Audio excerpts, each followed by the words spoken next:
Hello, guys, and welcome back to FCB for Life. Welcome to a brand new episode.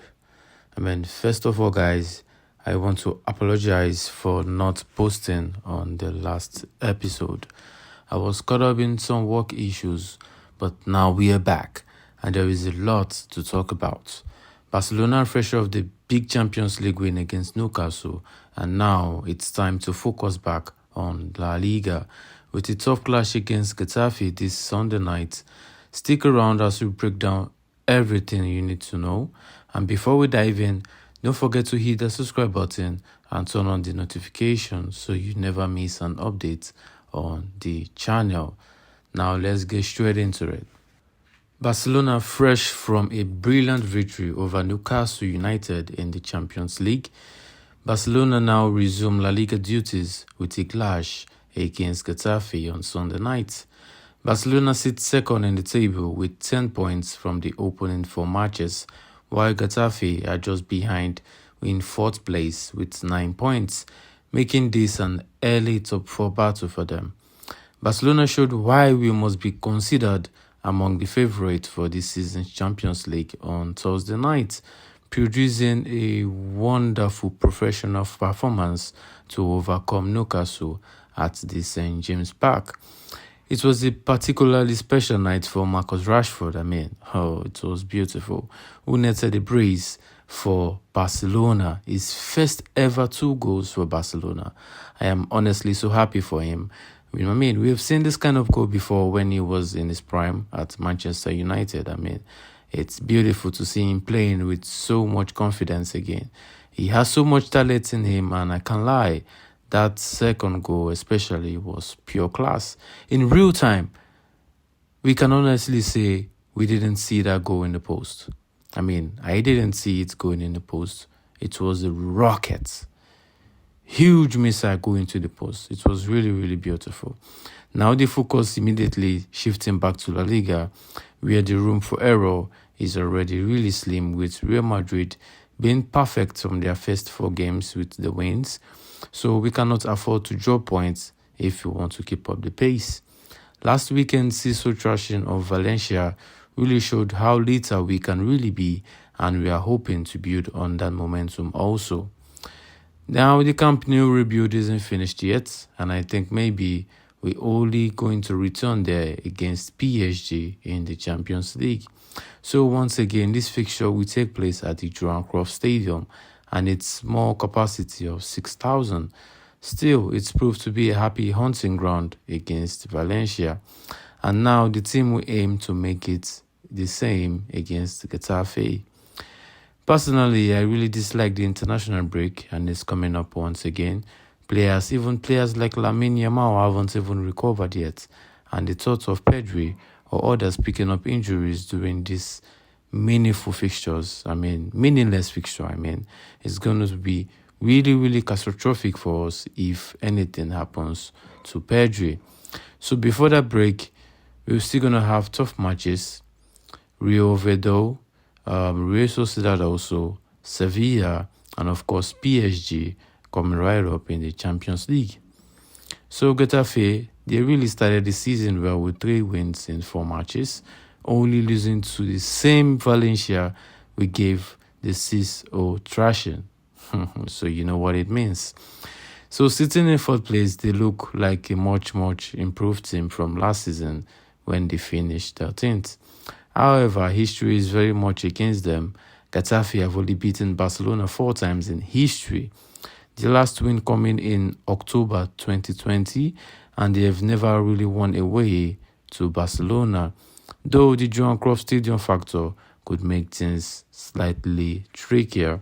Now Lamine Yamal is out with a groin injury, and I really hope he is going to be back after the match against Getafe, also with Alejandro Balde and Gavi. Well, there is none major, though Hansi Flick will be really, really cautious against Lamine Yamal's recovery.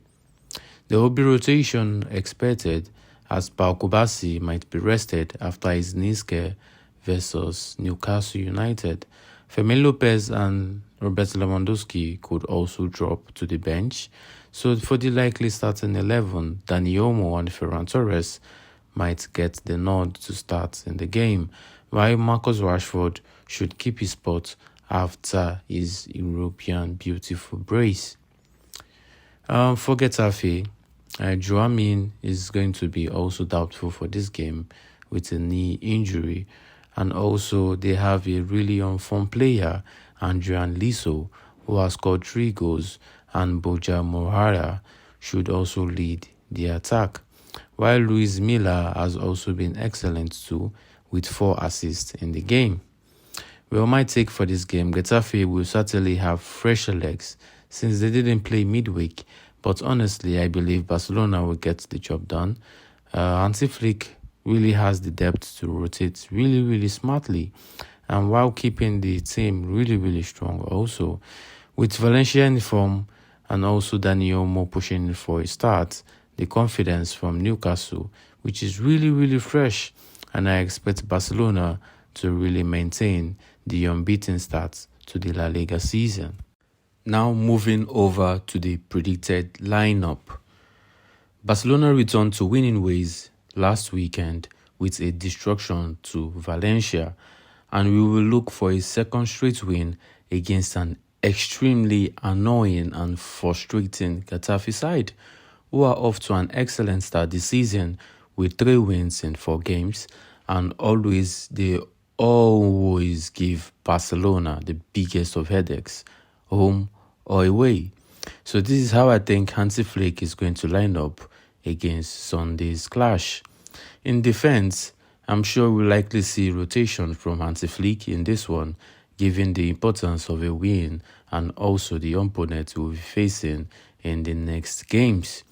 I expect at least at the back, given Pau Kubasi's slight knee issue on Thursday versus Newcastle, that is not even considered, but still it warrants caution and likely a rest on Sunday. And I think Andres Christensen, starts this one alongside Ronald Araujo, with Jules Koundé and Gerard Martin retaining the full back spots. So in midfield, we all know Barcelona was extremely wonderful in the midfield.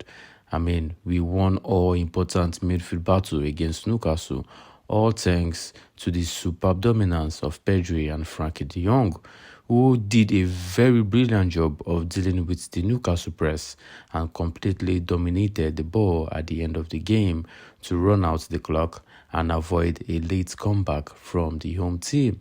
We can see Hansi Flick tweaked the backline a little bit. It was a little bit dropped down back than the previous Champions League game we had in the semi-final clash against Inter Milan. So I think these two are going to start in the double pivot again, though I think it is possible for Marc Asado to take de Jong's spot, since Frankie de Jong was coming off an injury and he played all full 90 minutes on Thursday. So Fermin Lopez will likely take a rest in the number 10 spot, so Dani Olmo has a chance to start if Hansi Flick wants to freshen things up. So in attack, we all know Marcus Rashford is the talk of the town right now, both in Spain and England, after his star performance against Newcastle. And there is zero chance to expect him not to be in the starting lineup on this one, also to continue his confidence and his continuity between the club. And Lamine Yamal is expected to miss out once again as he recovers from a groin injury, so Rafinha will keep his place on the right wing. Robert Lewandowski also, he started his first game of the season against Newcastle United, and there is not much recovery time ahead of this game. So I think Lewandowski will go back to the bench and Ferran Torres will start up top. So this is my predicted lineup for the game, guys. Tell me what you think of this lineup in the comment section, and also don't forget to subscribe to the channel, guys, to keep the community to go stronger. It's gonna be much more appreciated. So this is all for the preview for Barcelona versus Getafe. I really hope you enjoyed this one. So I will see you on the next one, coolers. Until next time, Visca, Barça.